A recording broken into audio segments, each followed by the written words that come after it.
Welcome to the Command Report, your number one news report for the Washington Commanders. So in your absence, there's obviously a lot of young guys in that tight end room. You were clearly the vet of that group. What's your view when you watch these guys? What's kind of been standing out to you so far?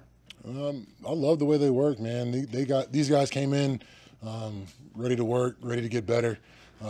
They came in, they all kind of look like me, tall, athletic guys, and I feel like I can teach them something in that regard. And then obviously Bates, I don't really got to say much to him, man. He's like a 10-year vet in a 2-year vet's body. The guy picked up the offense real quick last year, and he's done nothing but get better this year. Cole, obviously a rookie draft pick, athletic, smooth route runner. Obviously, it's kind of tough for a rookie to play in this league early, but he looks very smooth thus far. And then some of the other two younger guys, Curtis and Armani, man, those guys come in and work every single day.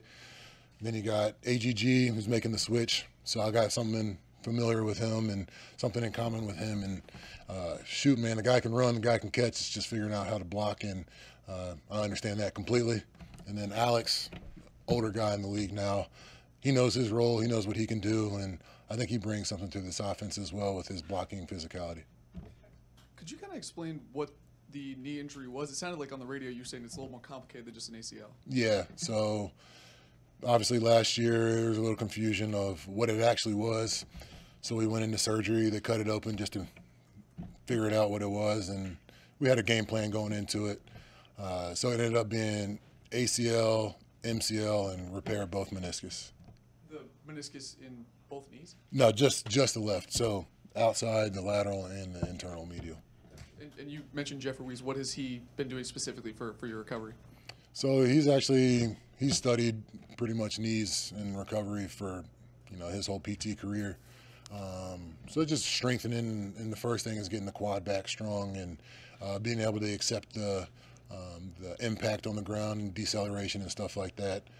So we're past that phase. We've gotten into the phase of jumping now, and I'm getting to about a 75% run. So we're getting there. We're close, and I'm very thankful for him and his availability and the way he's really approached this whole process. I don't know if I've gotten to ask you, did you feel like the play where you got hurt on was a dirty hit or a dirty block? That's one of those things I like to keep to myself.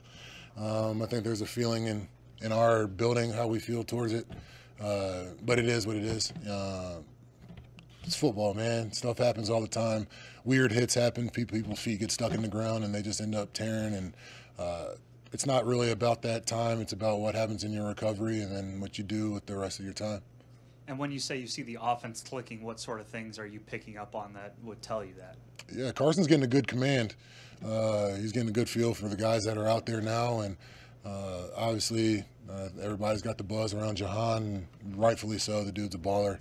He's making a lot of plays out there, and he's making it look, fairly easy.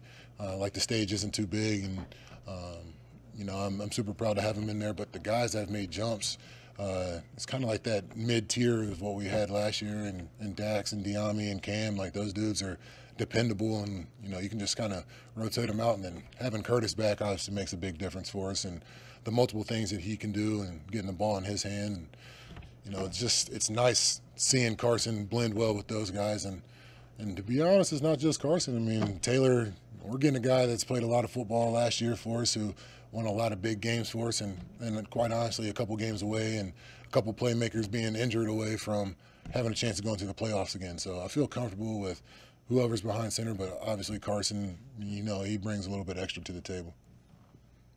With Terry not being here, you signed your deal right before training camp. Yeah. You're just how, as a player, how frustrating is that process of trying to figure out whether a deal is going down and how much can it weigh on him? Yeah, that's a good question. As a guy who's been kind of a journeyman in this league and understanding what it takes to stick in the league and then finally get a chance to make a little bit of money in this league, the NFL is going to use you. At the same time, you got to get yours. Obviously, as a team player, you want him here, even if he wasn't to participate on the field. But I understand where he's coming from, man. Like, you got a one chance, man. You got one opportunity to make a contract in this league. And Terry's a great dude, great player, great kid, great person, a person I care about a lot. And do your thing, Terry. Like, you get what you deserve. And the time will come, whether it's this year, next year, or whenever the time comes, that he'll get what he deserves. And like I've said all along, I can't wait to get back on the field with all the weapons that we got, because we're retooled and reloaded and ready to go. And I know it wasn't your side of the ball per se, but what did you make of Jack addressing the team today and kind of his comments as a whole? I think everybody appreciates Jack and what he said to the team. Obviously, it's something we want to keep in house. So it was just good of him to stand up there and talk to us. What's it like getting to know Juan a little bit more in this offseason? How is he as a coach? So I had Juan in Buffalo about 3 years ago, so I'm familiar with Juan. So it wasn't like a shell shock for me at all getting a new guy. Talk to Pete all the time still. Pete is he did a lot for me and my success, and it's kind of how I view the game, and kind of made me re-fall in love with the game all over again. And Juan he preaches a lot of the same principles, and real thankful for that. Obviously, a little bit different style of coach. Juan's a good dude, great guy to have in our room, and he's taught a lot of good things to us and the young guys. Couple more.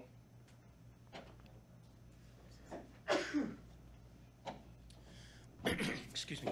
Logan, you mentioned, obviously you're shooting for week one, but how hard is it mentally and I guess emotionally to just balance the want to be out there with your team and to help, but also to do what's right for you short and long term? It's pretty spot on the way you asked it. Is every day is a mental grind. It's more mental than it is physical. Some days get monotonous. It's kind of the same thing over and over and over again. Like, you're getting better, but you want it to happen, right now. But it's not realistic. Obviously, I'd love to be out there with the team. I kind of view the offense as my offense. I was voted a captain by the guys last year, and it just sucks not being able to just step into the huddle with them on every play. But that's what OTAs is for, not only for getting better, but injured guys being able to come back too. So super thankful for the opportunity to be a part of it coming again in September. Last one. Mine's sort of not football related, but Father's Day's coming up. What does Father's Day mean to you, and maybe one of your greatest dad stories? Well, Father's Day means a lot, especially having all those kids I got running around. But, it's not just for me. It's all the dads out there, the ones that go to work, come home, and it's kind of like that second job that you got where, you got to teach them life skills and the right things that, come up day to day. And as a person of color, like what the world kind of is and what the world's going to and such. And just kind of opening their eyes to that, especially at a young age, just giving them the small tidbits. My dad's story comes from about, I guess, 2 Sundays ago, and it was just flag football, nothing crazy, nothing over the top. So I have my 2 youngest, my 6 and the 3, in the stands with me. So we're watching them, obviously, in the stands, and then I got 3 boys out there on the flag field. My oldest is playing 14U, and my other 2 are on the same team in 12U. And like the middle of the first game, my second kid breaks his thumb. So then we're chasing him to trying to get his thumb figured out. Meanwhile, my other kid's catching the ball, scoring a touchdown, and then, pulling flags on defense. And then my other kid's on the other field, doing his thing and making plays. And so it's like trying to juggle all of that at once. And then you get back home and it's that tight-knit community again. And it's something to be said about, having everybody in-house. And it's not going to be like that for much longer for me. My oldest is 14, so we're going to start splitting ways. And it's just cherishing the moments that you do have with them. I know this, talking with my family, is like those 18 years go quick, and then they're out of the house and you don't have your hands on them or have the ability to be around them at all times. So it's just cherishing those little moments. All right, thanks, Logan. The one who broke his thumb, good. What's the timetable on that? I think he'll be good to go by next season, so yeah. You guys have a good one. Thanks for tuning in to the Command Report. Please like, share, subscribe, and turn on that notification bell to stay up to date with all the latest Washington Commanders news.